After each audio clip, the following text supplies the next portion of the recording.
भारतीय अर्थव्यवस्था के क्षेत्र।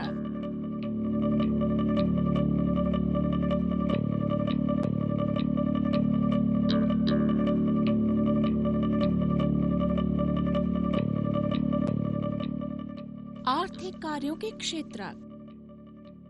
आइए इन विभिन्न तस्वीरों को देखते हैं। आप पाएंगे कि लोग विभिन्न प्रकार की आर्थिक क्रियाओं में संलग्न हैं।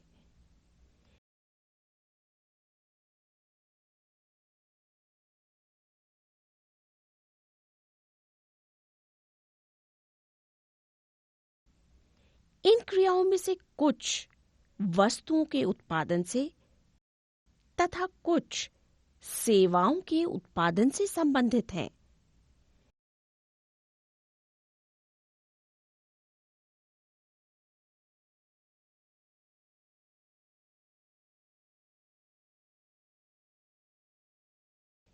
इस प्रकार की क्रियाएं हमारे चारों ओर प्रति मिनट संपादित हो रही हैं, यहां तक कि हमारे बोलने में भी।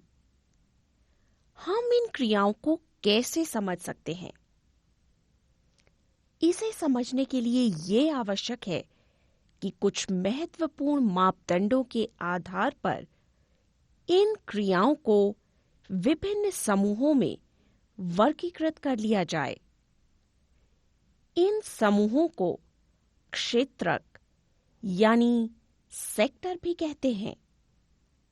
उद्देश्य और किसी महत्वपूर्ण मापदंड के आधार पर इन्हें अनेक तरीकों से वर्गीकृत किया जा सकता है।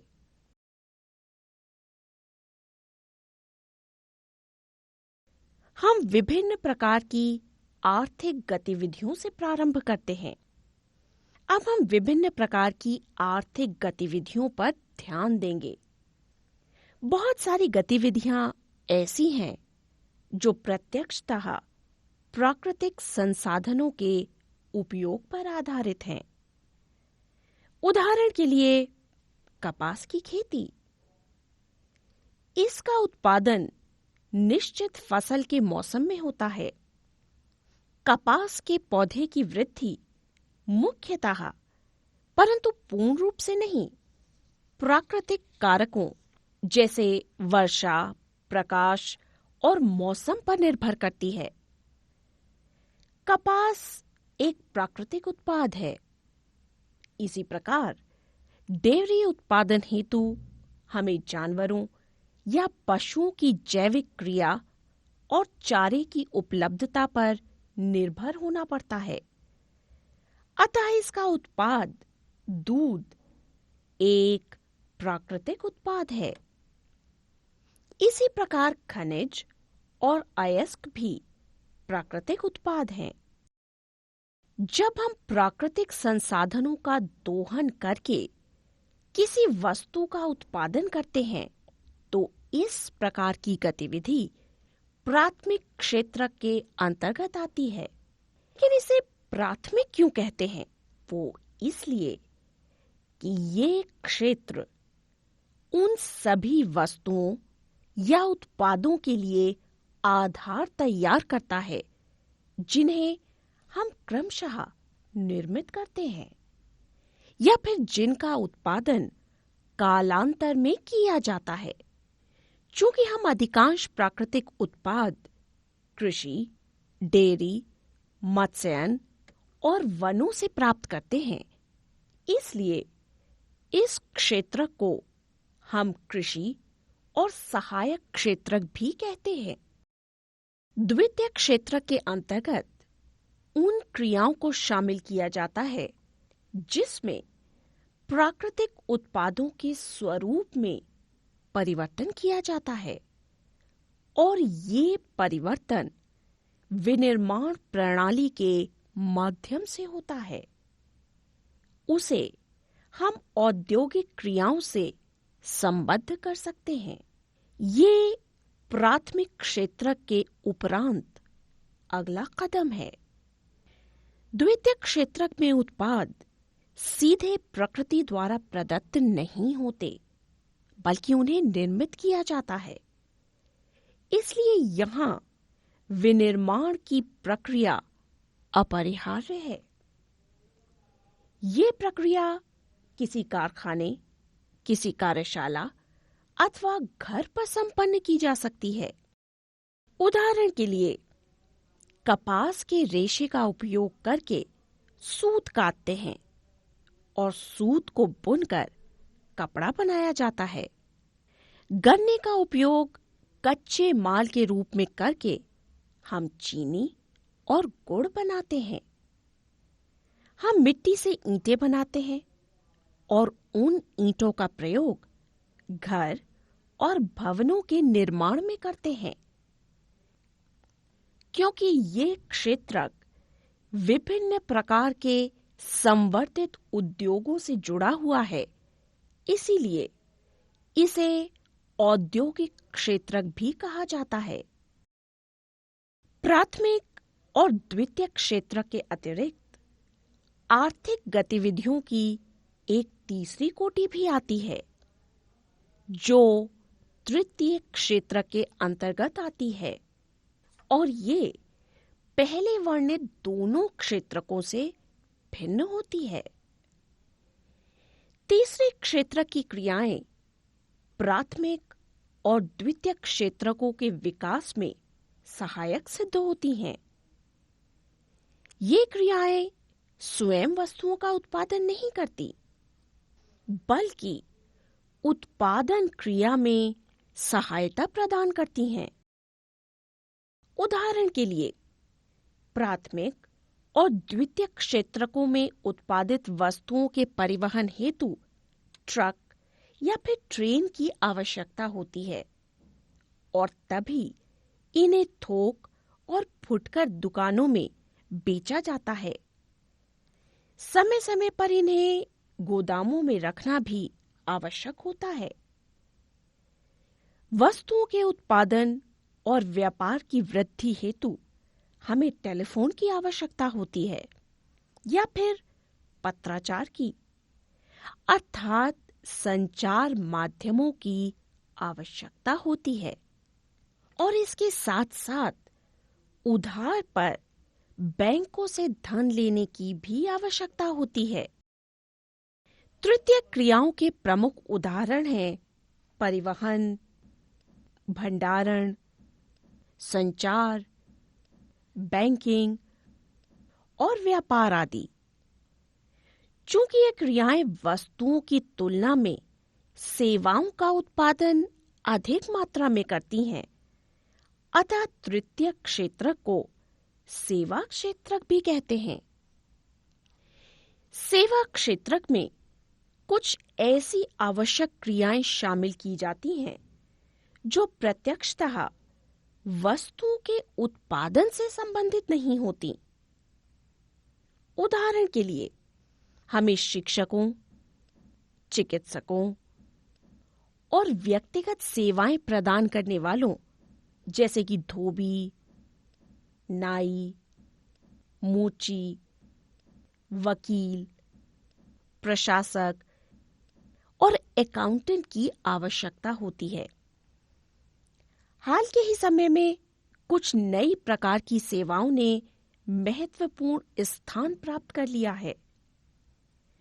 सूचना और प्रौद्योगिकी पर आधारित ये सेवाएं हैं इंटरनेट कैफे, एटीएम मशीनें, कॉल सेंटर और सॉफ्टवेयर कंपनी आदि। यद्यपि आर्थिक गतिविधियां 3 विभिन्न प्रकार के समूहों में वर्गीकृत की गई हैं, फिर भी ये प्रबल रूप से अंतःनिर्भर हैं। अब हम कुछ और उदाहरण देखेंगे। जरा सोचिए, क्या होगा अगर किसान गन्ना मिल को गन्ना बेचने से इनकार कर दे? ऐसे में गन्ना मिल बंद करनी पड़ेगी। ये एक ऐसा उदाहरण है जो द्वितीयक अथवा औद्योगिक क्षेत्र की निर्भरता प्राथमिक क्षेत्र पर दर्शाता है।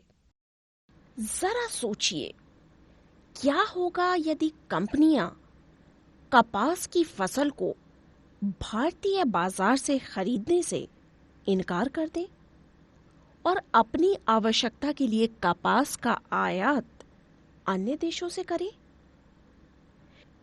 ऐसे में भारतीय कपास की खेती को घाटे की अवस्था से गुजरना पड़ेगा और यदि किसान अन्य फसलों का उत्पादन नहीं करेंगे तो दिवालिये हो जाएंगे।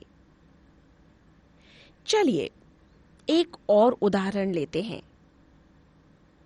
किसानों को खेती हेतु विभिन्न वस्तुओं की आवश्यकता होती है, जैसे ट्रैक्टर, पंप सेट, बिजली, कीटनाशक, उर्वरक आदि। सोचिए, क्या होगा यदि उर्वरक और पंप सेट के मूल्य में वृद्धि हो जाए? ऐसी स्थिति में किसानों की खेती के लागत मूल्य में वृद्धि हो जाएगी और उनके लाभ में कमी आएगी। औद्योगिक और सेवा क्षेत्र में कार्यरत लोगों के लिए भोजन की आवश्यकता होती है। जरा विचार कीजिए, क्या होगा यदि यातायात सेवा प्रदान करने वाले हड़ताल कर दें और ग्रामीण क्षेत्रों से सब्जियां और दूध इत्यादि ले जाने से इनकार कर दें? ऐसे में शहरी क्षेत्रों में खाद्यान्न की कमी हो जाएगी और साथ ही किसान भी अपने उत्पादों को बेचने में असमर्थ हो जाएंगे। 3 क्षेत्रकों की तुलना। प्राथमिक, द्वितीयक और तृतीयक क्षेत्रों की विभिन्न उत्पादन क्रियाएं बड़ी मात्रा में वस्तुओं और सेवाओं का उत्पादन करती हैं। साथ ही इन तीनों क्षेत्रकों में बड़ी मात्रा में लोगों को नियोजित किया गया है, जो कि वस्तुओं और सेवाओं का उत्पादन करते हैं। अगले चरण में हम देखेंगे कि प्रत्येक क्षेत्र में कितनी वस्तुओं और सेवाओं का उत्पादन हो रहा है और कितने व्यक्ति प्रत्येक क्षेत्र में कार्यरत हैं। एक अर्थव्यवस्था में एक या एक से अधिक क्षेत्र ऐसे हो सकते हैं जिसमें उत्पादन और रोजगार की मात्रा अन्य क्षेत्रकों की अपेक्षा काफी अधिक होती है। प्रत्येक क्षेत्र की विभिन्न वस्तुओं और सेवाओं की गणना हम कैसे कर सकते हैं और कुल उत्पाद को कैसे जान सकते हैं? आइए देखते हैं। आप सोचते होंगे कि हजारों वस्तुओं और सेवाओं के उत्पादन की गणना करना असंभव कार्य है। ये कार्य न केवल बहुत विशाल है, बल्कि आश्चर्यजनक भी है। कारों, कंप्यूटरों, कीलों और फर्नीचरों की संख्या का योगफल आखिर हम कैसे कर सकते हैं? ये तो अत्यंत बेतुकी बात है। यदि आप ऐसा सोच रहे हैं, तो ये सही है।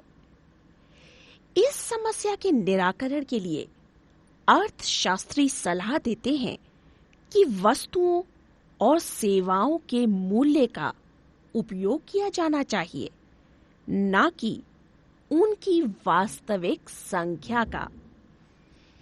उदाहरण के लिए, यदि 10,000 किलो गेहूं को 8 रुपए प्रति किलो की दर से बेचा जाता है, तो उसका मूल्य 80,000 रुपए होगा।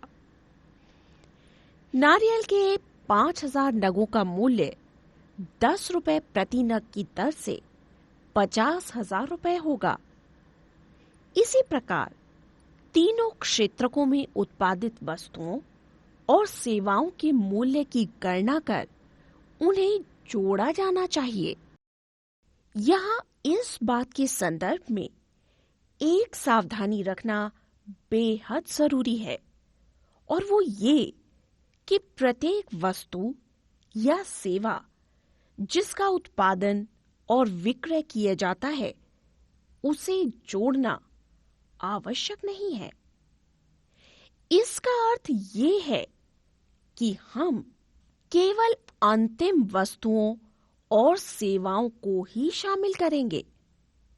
उदाहरण के लिए, एक किसान अपना गेहूं एक आटा मिल को 8 रुपए प्रति किलो की दर से बेचता है।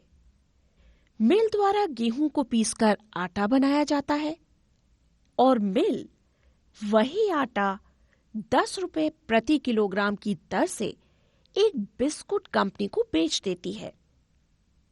बिस्कुट कंपनी आटे के साथ शक्कर और तेल को मिलाकर उसके 4 पैकेट बिस्किट बनाकर उपभोक्ता को 60 रुपए किलो में बेच देती है।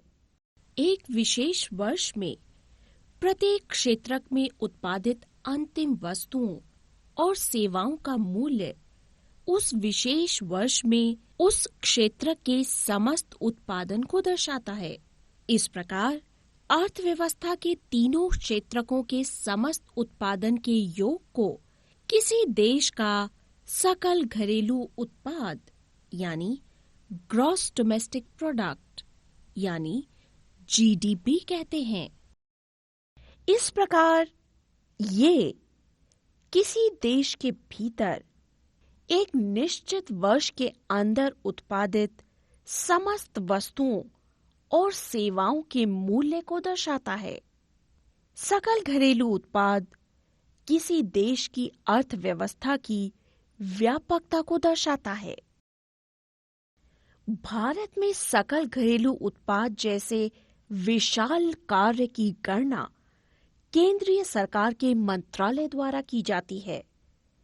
ये मंत्रालय समस्त भारतीय राज्यों और केंद्र शासित प्रदेशों के विभिन्न सरकारी विभागों की सहायता से वस्तुओं और सेवाओं की उत्पादित मात्रा और उनके मूल्यों के संबंध में जानकारी एकत्रित करता है और जीडीपी का अनुमान करता है। क्षेत्रकों में ऐतिहासिक परिवर्तन। ऐतिहासिक तथ्य ये बताते हैं कि आज के विकसित राष्ट्रों में उनके विकास की प्रारंभिक अवस्था में आर्थिक क्रियाओं के अंतर्गत सामान्यतः प्राथमिक क्षेत्रक को ही महत्वपूर्ण स्थान प्राप्त था। जैसे जैसे खेती करने के तरीकों में बदलाव आया, वैसे वैसे कृषि क्षेत्रक समृद्ध होता गया, जिससे पहले की तुलना में अधिक मात्रा में खाद्यान्न उत्पन्न होने लगे। लोगों ने अन्य क्रियाओं में भी भाग लेना प्रारंभ कर दिया। फलतः कारीगरों और व्यापारियों की संख्या में वृद्धि हुई। क्रय विक्रय और अन्य क्रियाओं में भी कई गुना वृद्धि हुई। इसके अलावा ट्रांसपोर्टरों, प्रशासकों और सैनिकों की संख्या में भी वृद्धि हुई। इस चरण में उत्पादित अधिकतर उत्पाद प्राकृतिक थे, जो प्राथमिक क्षेत्रक से संबंधित थे, और अधिकांशतः लोग इसी क्षेत्रक से रोजगार प्राप्त कर रहे थे। एक लंबे समय के उपरांत लगभग 100 वर्षों के बाद विनिर्माण के तरीकों में बदलाव आया। कारखाने स्थापित हुए और उनका प्रसार हुआ। वे लोग जो पहले खेतों में काम करते थे, अब बड़ी मात्रा में कारखानों में काम करने लगे। साथ ही लोगों ने बड़ी मात्रा में कारखानों से उत्पादित सस्ते मूल्य की वस्तुओं का उपयोग प्रारंभ कर दिया। द्वितीय क्षेत्रक समस्त उत्पादन और रोजगार की दृष्टि से सर्वाधिक महत्वपूर्ण क्षेत्रक बन गया। इसके कारण अतिरिक्त समय में भी काम होने लगा। इसका अर्थ ये है कि क्षेत्रक के महत्व में परिवर्तन आ गया। पिछले 100 वर्षों में विकसित देशों में परिवर्तन की प्रक्रिया द्वितीय क्षेत्रक से तृतीय क्षेत्रक की ओर देखने को मिलती है। संपूर्ण उत्पादन में सेवा क्षेत्रक ने सर्वाधिक महत्वपूर्ण स्थान प्राप्त कर लिया। कार्यशील व्यक्तियों में से अधिकांशतः सेवा क्षेत्रक में ही रोजगार प्राप्त किए हुए हैं। ये एक सामान्य प्रतिमान है जो विकसित देशों में पाया जाता है। आप जानना चाहेंगे कि भारतीय अर्थव्यवस्था के तीनों क्षेत्रकों में समस्त उत्पादन और रोजगार प्राप्त व्यक्तियों की संख्या क्या है? पिछले कुछ वर्षों में विकसित देशों के प्रतिमान में भी अंतर आए हैं। ये अंतर क्या हैं? इन्हें हम विस्तार से अगले खंड में पढ़ेंगे। भारत में प्राथमिक, द्वितीयक और तृतीयक क्षेत्रक, ये ग्राफ तीनों क्षेत्रकों में वस्तुओं और सेवाओं के उत्पादन को दर्शाता है। ये 2 वर्षों 1973 और 2003 के आंकड़ों को दर्शाता है। आप पिछले 30 वर्षों के समस्त उत्पादन में वृद्धि को देख सकते हैं। ध्यान से देखिए, 1973 और 2003 के बीच का तुलनात्मक अध्ययन क्या दर्शाता है? इस तुलना के उपरांत हम क्या निष्कर्ष निकाल सकते हैं? आइए इसकी खोज करते हैं। 1973 और 2003 के बीच के 30 वर्षों में तीनों क्षेत्रकों में वृद्धि हुई है। इसमें तृतीय क्षेत्रक ने सर्वाधिक वृद्धि दर्ज की है। परिणामतः हम कह सकते हैं कि 2003 में तृतीय क्षेत्रक एक सबसे बड़े क्षेत्रक के रूप में प्राथमिक क्षेत्रक को प्रतिस्थापित करके स्थापित हुआ है। क्या आप बता सकते हैं भारत में तृतीय क्षेत्रक के द्वारा महत्वपूर्ण स्थान प्राप्त करने के क्या कारण हैं? इसके लिए कई कारक उत्तरदायी हैं।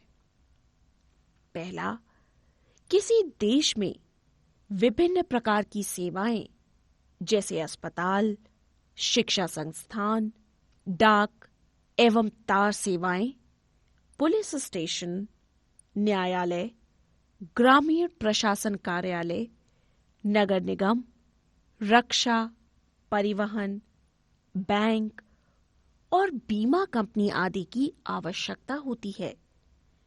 इन्हें आधारभूत सेवाओं के रूप में देखा जाता है। एक विकासशील देश में सरकार को इन सेवाओं का उत्तरदायित्व वहन करना पड़ता है। दूसरा, कृषि एवं उद्योग का विकास ही सेवा क्षेत्र के विकास हेतु आधार प्रदान करता है। ये क्षेत्र हैं परिवहन, व्यापार और भंडारण।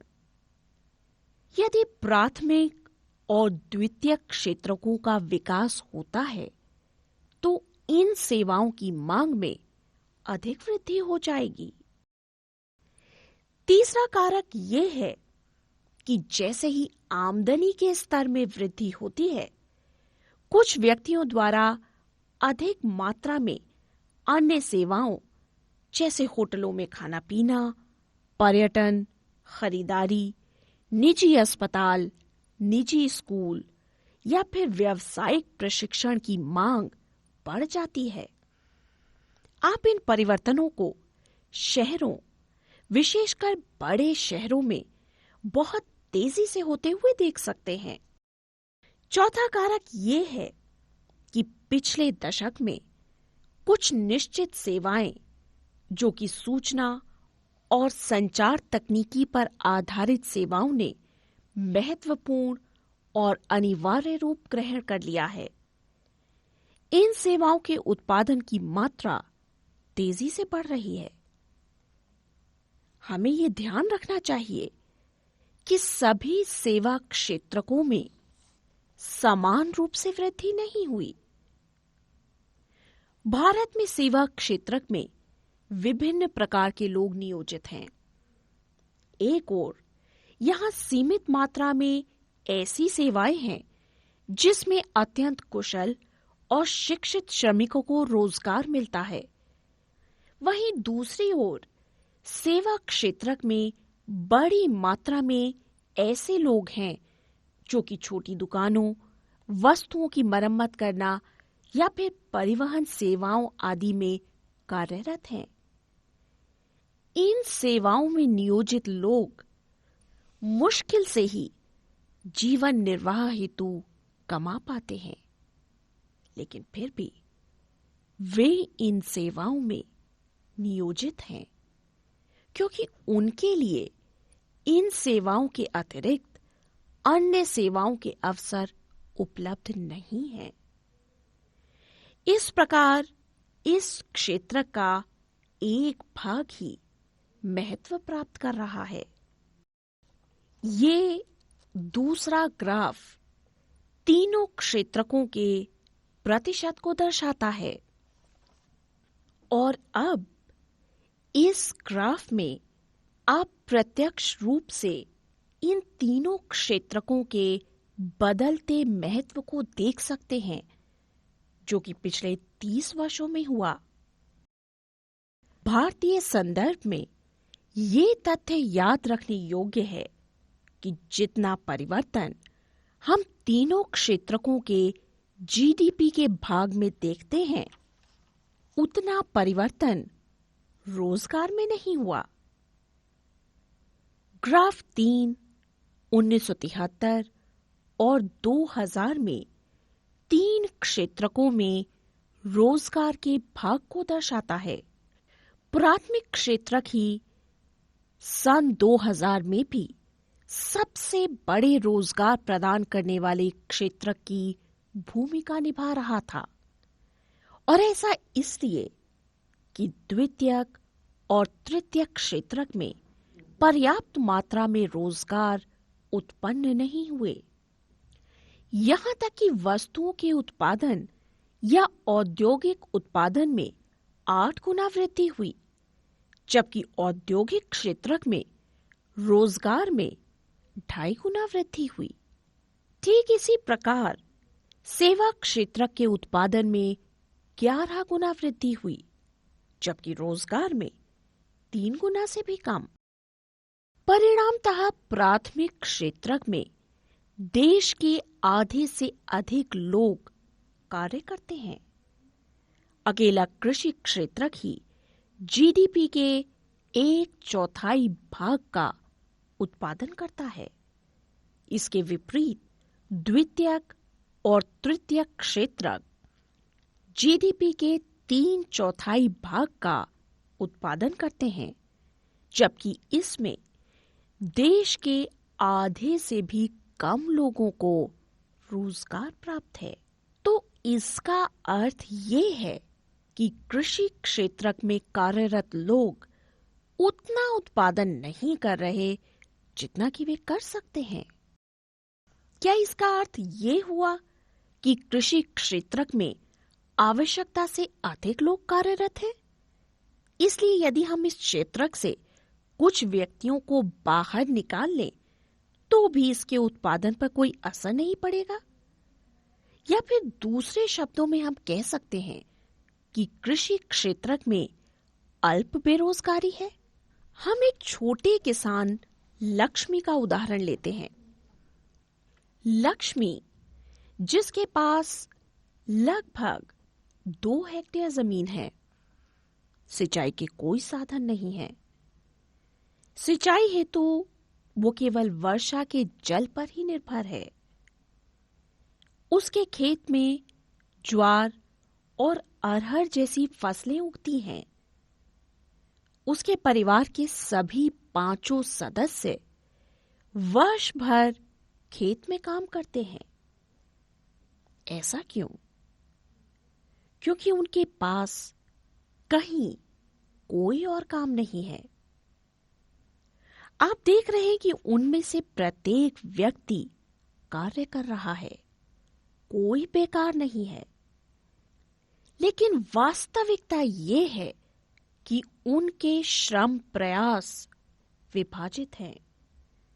उनमें से प्रत्येक कुछ ना कुछ कार्य कर रहा है, परंतु किसी को भी पूर्ण रोजगार प्राप्त नहीं है। ये अल्प बेरोजगारी की स्थिति है। इसमें लोग प्रत्यक्षतः कार्य तो कर रहे होते हैं, लेकिन उनके द्वारा किया जा रहा उत्पादन उनकी वास्तविक क्षमता से कम होता है। इस प्रकार की अल्प बेरोजगारी को छिपी हुई बेरोजगारी कहते हैं, क्योंकि ये उन लोगों की बेरोजगारी है जिनके पास कोई रोजगार नहीं है और वे बेकार बैठे हुए हैं। इसलिए इसे प्रच्छन्न बेरोजगारी भी कहते हैं। अब कल्पना कीजिए सुखराम की, जो कि एक भूस्वामी है और वो लक्ष्मी के परिवार के एक या दो सदस्यों को अपने खेत पर काम करने हेतु किराए पर रखता है। लक्ष्मी का परिवार भी मजदूरी के माध्यम से अतिरिक्त आमदनी करने में सक्षम है। चूंकि अब उस छोटे से खेत की देखभाल हेतु 5 व्यक्तियों की आवश्यकता नहीं है, अतः 2 व्यक्तियों के बाहर चले जाने से खेती के उत्पादन पर कोई असर नहीं पड़ेगा। इस उदाहरण में 2 व्यक्ति कारखाने में काम करने हेतु भी जा सकते हैं। ऐसे में एक बार पुनः लक्ष्मी के परिवार की आय में वृद्धि होगी और वे अपनी भूमि से पहले जैसा उत्पादन लेने में समर्थ होंगे। हमारे देश में लक्ष्मी के परिवार जैसे लाखों परिवार हैं।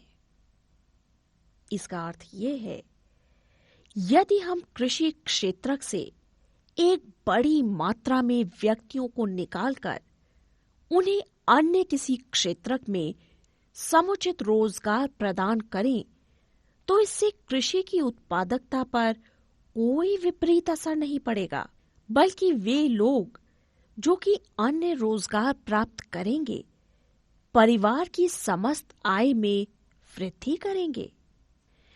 ये छिपी हुई बेरोजगारी अन्य क्षेत्रों में भी देखी जा सकती है।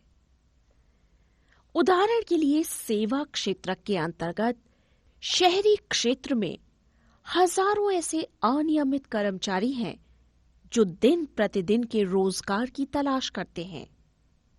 वे पेंटिंग, प्लम्बर, सुधार कार्य या फिर इसी प्रकार के अन्य कार्य करते हैं। उनमें से बहुत से लोगों को प्रतिदिन कार्य नहीं मिलता। इसी प्रकार सेवा क्षेत्र में कार्यरत अन्य लोग, जैसे ठेला चलाने वाले, गलियों में फेरी लगाने वाले, जहां सारा दिन इस काम में व्यतीत कर देते हैं, लेकिन इस कार्य से बहुत थोड़ा ही कमा पाते हैं। ये लोग ये कार्य इसलिए कर रहे हैं क्योंकि उनके पास और अवसर उपलब्ध नहीं है। अतिरिक्त रोजगार का सृजन कैसे हो? हमारे इस विवेचन के आधार पर यह स्पष्ट हो जाता है कि कृषि क्षेत्र में लगातार छिपी हुई बेरोजगारी बनी हुई है। इस क्षेत्र में ऐसे लोग भी हैं जिनके पास रोजगार के कोई भी अवसर नहीं है। इन लोगों के लिए हम किस प्रकार रोजगार उपलब्ध करा सकते हैं? आइए अब हम उनमें से कुछ तरीकों पर नजर डालते हैं। हम लक्ष्मी के ही उदाहरण को देखते हैं, जिसके पास 2 हेक्टेयर भूमि है। इस भूमि को सिंचित बनाने हेतु कुएं के निर्माण हेतु सरकार द्वारा धन खर्च किया जा सकता है अथवा बैंक द्वारा ऋण प्रदान किया जा सकता है। ऐसे में लक्ष्मी अपनी भूमि की सिंचाई करने में सक्षम हो सकेगी और रबी की फसल के मौसम में एक दूसरी फसल गेहूं का उत्पादन करने में सक्षम हो जाएगी। अब आप विचार कीजिए, गेहूं की फसल की 1 हेक्टेयर भूमि 50 दिनों के लिए 2 व्यक्तियों को रोजगार प्रदान करती है, जिसमें बुवाई, पानी देना, खाद देना और उसको काटना भी शामिल है। अतः उस परिवार के 2 अतिरिक्त सदस्यों को उनकी भूमि से रोजगार प्राप्त हो सकता है। अब आप विचार कीजिए कि एक नए बांध का निर्माण किया गया और खेतों की सिंचाई हेतु उससे नहरें निकाली गई, तो ये कृषि क्षेत्र में रोजगार के बहुत अधिक अवसर प्रदान करेगा, जो कि प्रचंड बेरोजगारी की समस्या को हल करने में मददगार सिद्ध होगा। अब मान लीजिए कि लक्ष्मी और अन्य किसान पहले से ही अधिक उत्पादन करते हैं। वे उत्पादित अनाज में से कुछ मात्रा को बेचना चाहते हैं और अपने अनाज को नजदीक के कस्बे में ले जाकर बेचने हेतु उन्हें परिवहन साधन की आवश्यकता है। यदि सरकार परिवहन और गोदामों के निर्माण पर कुछ धन व्यय करती है या फिर अच्छी और बेहतर सड़कों का निर्माण ग्रामीण क्षेत्रों में करती है, तो फिर मिनी ट्रक वहां पहुंच सकते हैं, जहां लक्ष्मी जैसे बहुत से किसान पानी की अधिक उपलब्धता के कारण फसलों का अतिरेक उत्पादन करते हैं और इस अतिरेक उत्पादन को बेचने की उन्हें आवश्यकता है। ये क्रिया न केवल किसानों को रोजगार उपलब्ध कराएगी, बल्कि अन्य लोग जो इन सेवाओं जैसे कि परिवहन और व्यापार में लगे हुए हैं, उन्हें भी रोजगार मुहैया कराएगी। लक्ष्मी की आवश्यकता केवल पानी तक ही सीमित नहीं है। कृषि के लिए उसे बीजों, उर्वरकों, विभिन्न उपकरणों और पानी सींचने के लिए पंप सेट की भी आवश्यकता है। गरीब किसान होने के कारण वो इनमें से अधिकांश वस्तुओं का उपयोग नहीं कर सकती। अतः इस हेतु उसे साहूकार से ऋण लेने की आवश्यकता होगी और उस ऋण पर ऊंची ब्याज दर देनी होगी। यदि स्थानीय बैंक उचित ब्याज दर पर उसे ऋण प्रदान करता है, तो फिर वो इन सभी साधनों को एक निश्चित समय में खरीदने में सक्षम हो जाएगी और इनका उपयोग कृषि हेतु कर सकेगी। इसका अर्थ ये हुआ कि कृषकों को पानी के साथ साथ सस्ती ब्याज दर पर साख प्रदान करने की आवश्यकता है, ताकि कृषि की उन्नति की जा सके। इस समस्या को हल करने का एक दूसरा तरीका है अर्ध ग्रामीण क्षेत्रों में, जहां बड़ी मात्रा में लोगों को रोजगार प्रदान किया जा सकता है, वहां उद्योग और सेवा क्षेत्र की पहचान करना और बढ़ावा देना। उदाहरण के लिए मान लीजिए बहुत सारे किसान अपने खेतों में अरहर और मटर के उत्पादन का निर्णय करते हैं और एक दाल मिल से इन दालों को खरीदने और उनका प्रयोग विभिन्न उत्पादों को करने का समझौता करते हैं। शीत भंडार गृह की स्थापना किसानों को अवसर प्रदान करती है कि वो अपने उत्पादों जैसे आलू और प्याज का भंडारण इन शीत भंडार गृहों में करें और बाजार में उन्हें उस समय विक्रय करें जब इन उत्पादों की उन्हें अच्छी कीमत मिल सके। गांव में जंगलों के नजदीक हम शहद संग्रह एकत्रण केंद्र प्रारंभ कर सकते हैं, जहां कृषक जंगल से प्राप्त शहद का विक्रय कर सकते हैं। उन प्रसंस्करण उद्योगों की स्थापना भी की जा सकती है जो सब्जियों और कृषि उत्पादों पर आधारित हैं, जैसे आलू, शकरकंद, चावल, गेहूं, टमाटर और फल आदि, जिनका विक्रय दूर के बाजारों में किया जा सकता है। ये उन उद्योगों को रोजगार प्रदान करेगा जो कि अर्ध ग्रामीण क्षेत्रों में स्थापित हैं। क्या आप जानते हैं कि भारत में लगभग 20 करोड़ बच्चे विद्यालय में पढ़ने वाली आयु वर्ग के हैं? इनमें से केवल 2/3 बच्चे ही विद्यालय जाते हैं। शेष बच्चे विद्यालय नहीं जाते। या तो वे घर पर रहते हैं या फिर उनमें से बहुत से बाल मजदूर के रूप में काम करते हैं। यदि ये बच्चे विद्यालय जाएं, तो हमें और अधिक भवनों, शिक्षकों और अन्य कर्मचारियों की आवश्यकता होगी। योजना आयोग द्वारा किए गए एक अध्ययन में ये अनुमान लगाया गया है कि अकेले शिक्षा के क्षेत्र में ही लगभग 20 लाख लोगों को रोजगार प्रदान किया जा सकता है। इसी प्रकार यदि हमें स्वास्थ्य के क्षेत्र में सुधार करना है, तो हमें और अधिक मात्रा में डॉक्टरों, नर्सों और अन्य स्वास्थ्य कर्मचारियों की ग्रामीण क्षेत्रों में कार्य करने हेतु आवश्यकता होगी।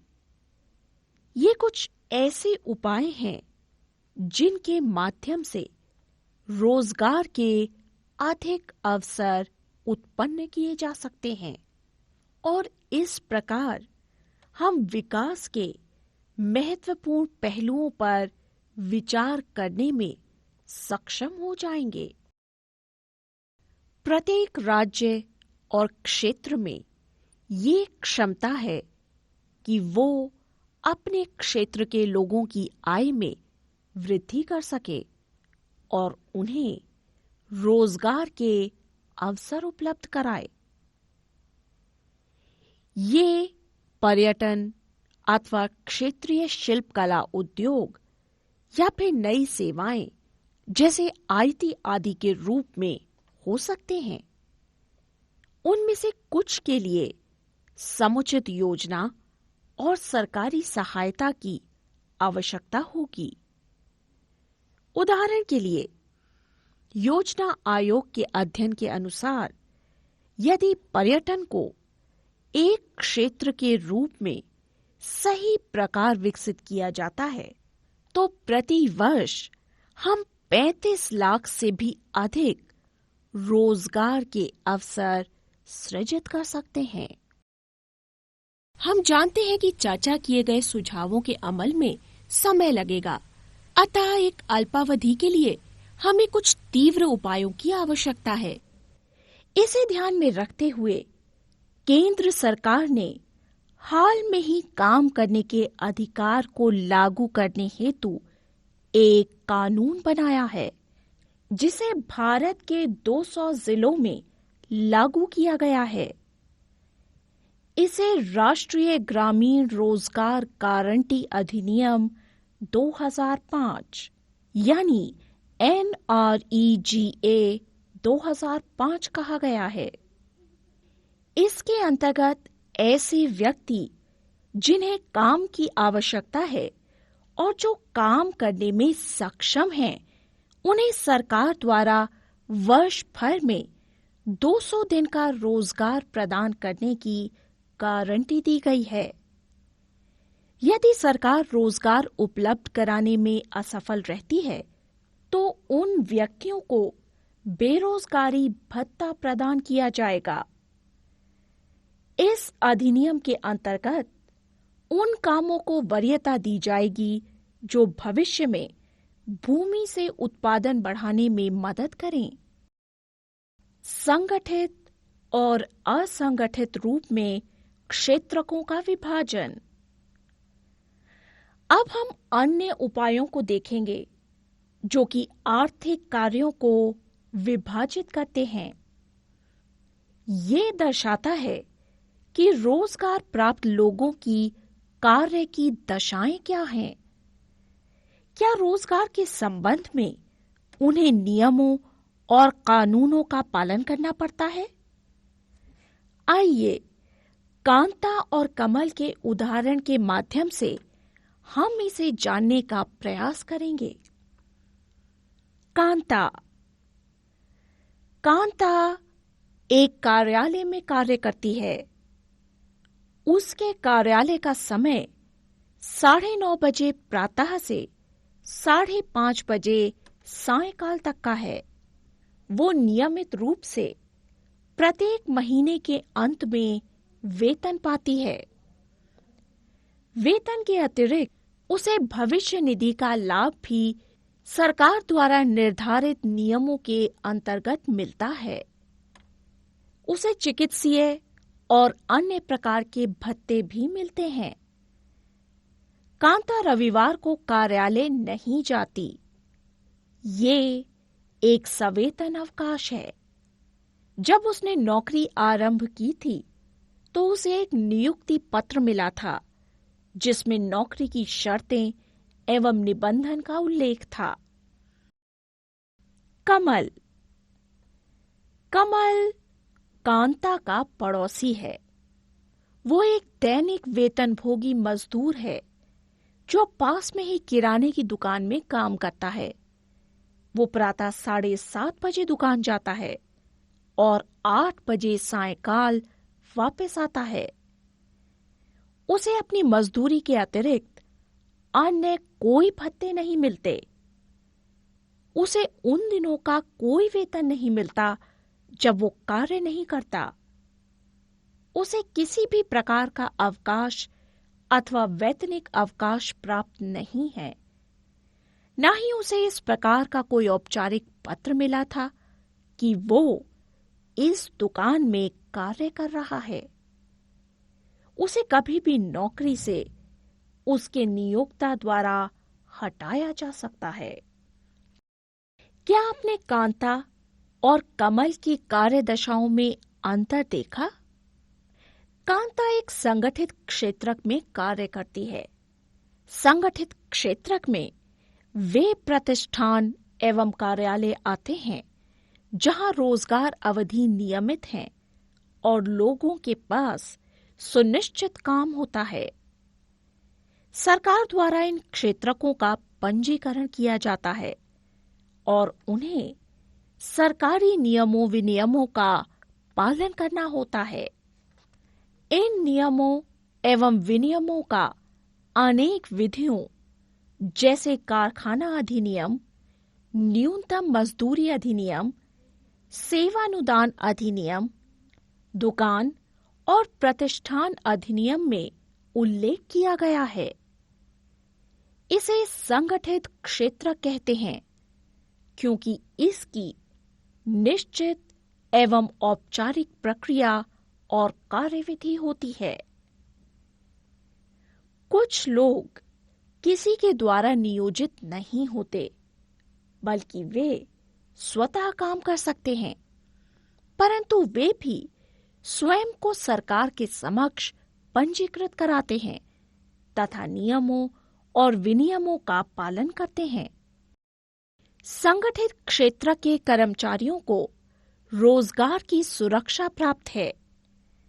उनसे एक निश्चित समय तक ही कार्य करने की आशा की जाती है। यदि वे अधिक कार्य करते हैं तो उन्हें इस अतिरिक्त समय का भुगतान उनके नियोक्ता द्वारा किया जाता है।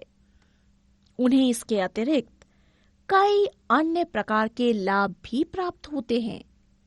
ये विभिन्न प्रकार के लाभ क्या हैं? उन्हें सवेतन अवकाश, अवकाश काल में भुगतान, भविष्य निधि, सेवानुदान इत्यादि मिलते हैं। उन्हें चिकित्सीय सुविधाओं के लाभ भी प्राप्त हैं। विभिन्न प्रकार के कानूनों के अंतर्गत कारखाना प्रबंधक पीने का पानी और सुरक्षित कार्यदशाओं की सुविधाएं सुनिश्चित करता है।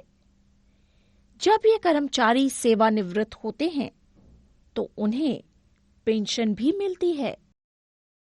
इसके विपरीत कमल असंगठित क्षेत्र में कार्य करता है।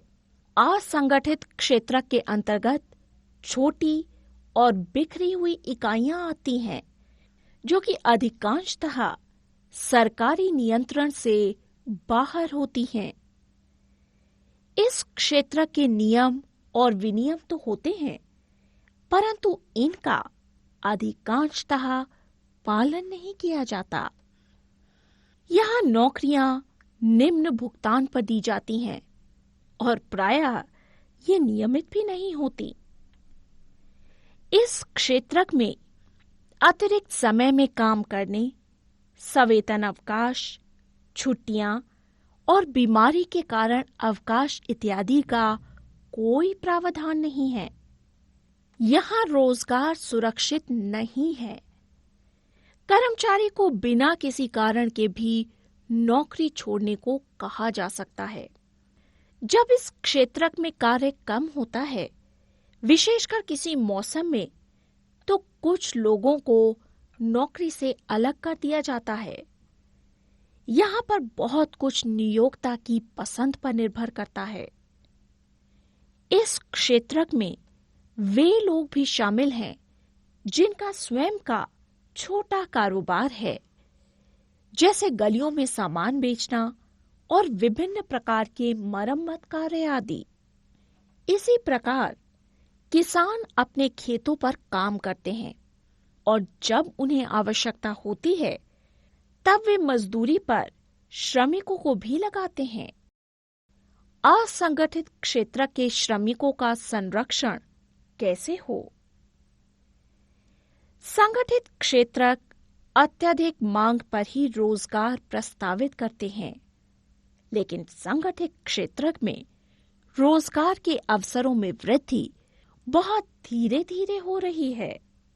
अक्सर ये देखा गया है कि संगठित क्षेत्र असंगठित क्षेत्र के रूप में काम करते हैं।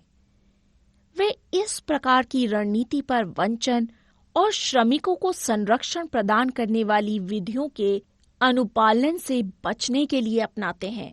परिणामतः एक बड़ी संख्या में असंगठित क्षेत्रकों में रोजगार की प्राप्ति हेतु श्रमिक विवश हुए हैं।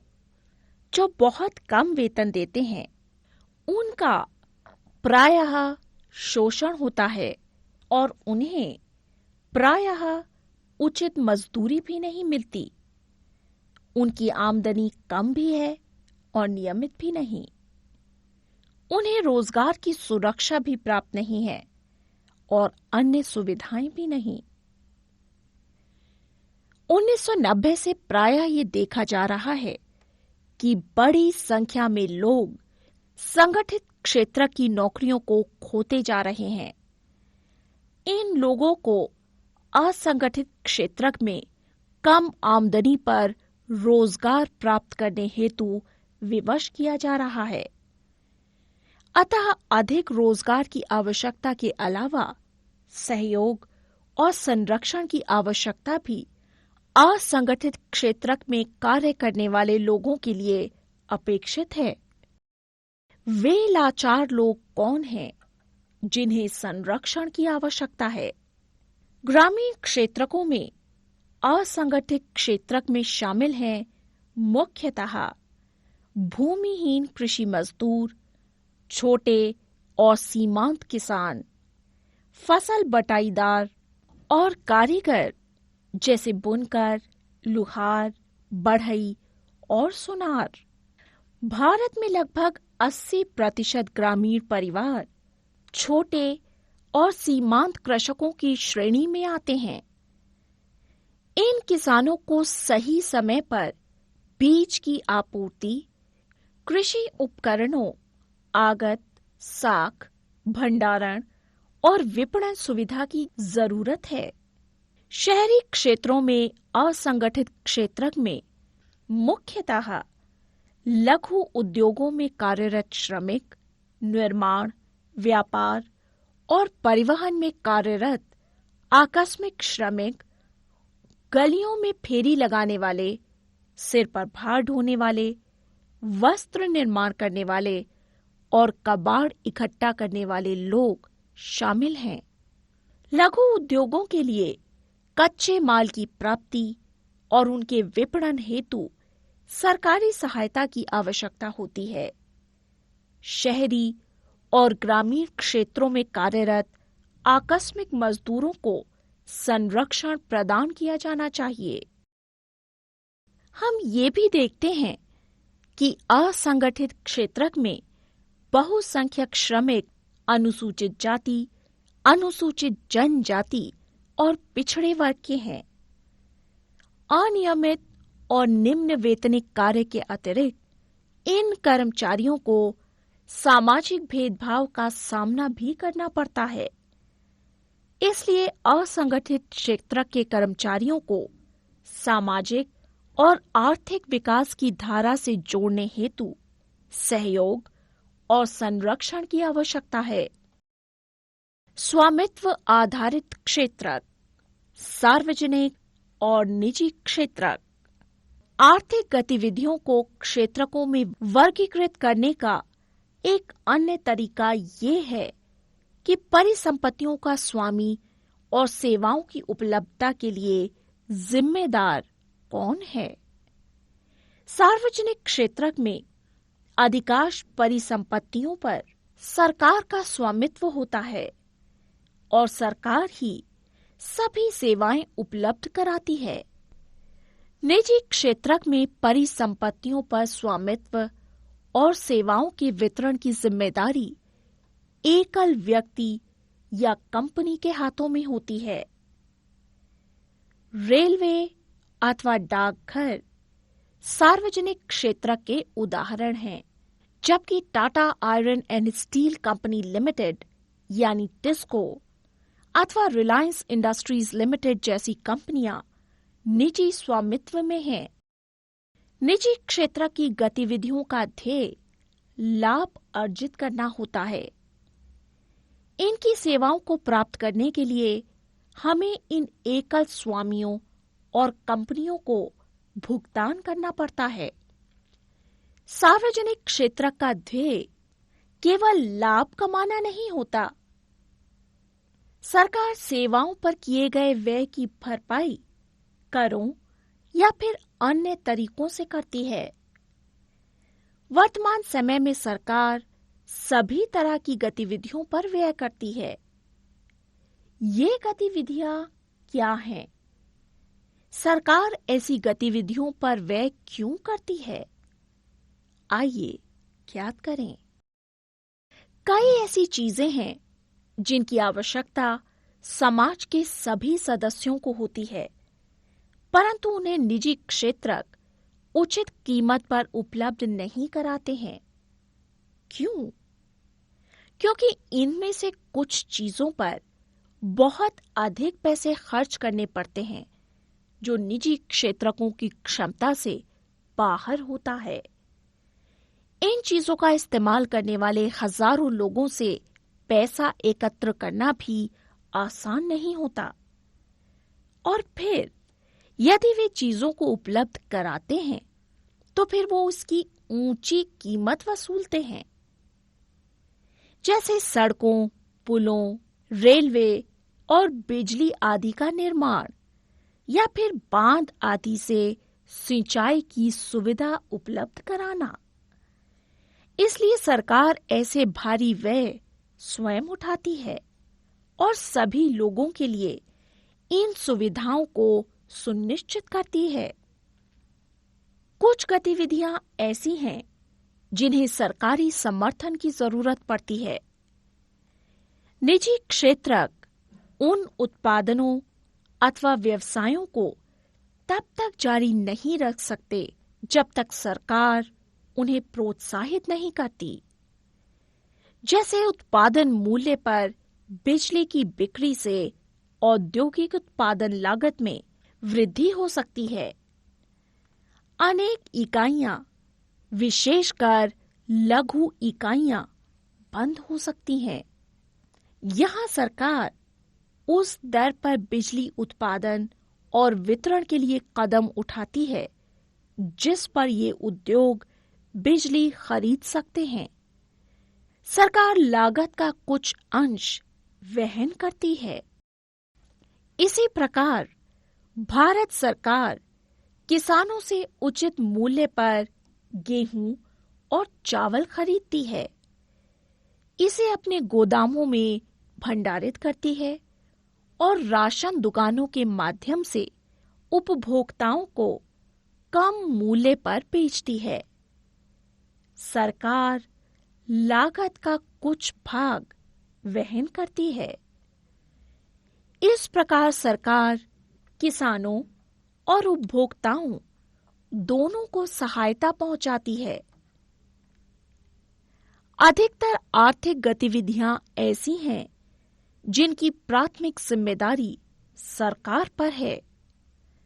इन पर व्यय करना सरकार की अनिवार्यता है। जैसे सभी के लिए स्वास्थ्य और शिक्षा सुविधाएं उपलब्ध कराना, समुचित ढंग से विद्यालय चलाना और गुणात्मक शिक्षा, विशेषकर प्राथमिक शिक्षा उपलब्ध कराना सरकार का कर्तव्य है। भारत में निरक्षरों की संख्या विश्व में सबसे अधिक है। इसी प्रकार हम जानते हैं कि भारत के लगभग आधे बच्चे कुपोषण के शिकार हैं और उनमें से 1/4 गंभीर रूप से बीमार हैं। उड़ीसा अथवा मध्य प्रदेश का शिशु मृत्यु दर विश्व के निर्धनतम भागों जैसे अफ्रीकी देशों से भी अधिक है। सरकार को भी मानव विकास के पक्षों जैसे सुरक्षित पेयजल की उपलब्धता, निर्धनों के लिए आवासीय सुविधाएं, भोजन और पोषण पर ध्यान देने की जरूरत है। सरकार का ये भी कर्तव्य है कि वो बजट बढ़ाकर अत्यंत निर्धनों की ओर पूर्णतया उपेक्षित भागों की देखभाल करे। सारांश: इस अध्याय में हमने आर्थिक गतिविधियों को कुछ सार्थक समूहों में विभाजित करने के तरीकों का अध्ययन किया। विभाजन का एक तरीका ये परीक्षण करना है कि कोई गतिविधि प्राथमिक, द्वितीयक और तृतीयक क्षेत्र में से किससे संबंधित होती है। भारत के विगत 30 वर्षों के आंकड़े प्रदर्शित करते हैं कि यद्यपि जीडीपी में सबसे अधिक योगदान तृतीयक क्षेत्रक में उत्पादित वस्तुओं और सेवाओं का है, लेकिन रोजगार अधिकांशतः प्राथमिक क्षेत्रक में ही मिलता है। हमने ये भी देखा है कि देश में रोजगार के अवसरों की वृद्धि के लिए क्या किया जा सकता है। दूसरे वर्गीकरण में हम संगठित और असंगठित क्षेत्रक में काम करने वाले लोगों पर विचार करते हैं। अधिकांशतः लोग असंगठित क्षेत्र में काम कर रहे हैं, उन्हें संरक्षण अनिवार्य है। हमने सार्वजनिक और निजी क्षेत्रकों की गतिविधियों के बीच अंतर का अध्ययन किया और देखा कि सार्वजनिक गतिविधियों को कुछ निश्चित क्षेत्रों पर केंद्रित करना अनिवार्य क्यों है।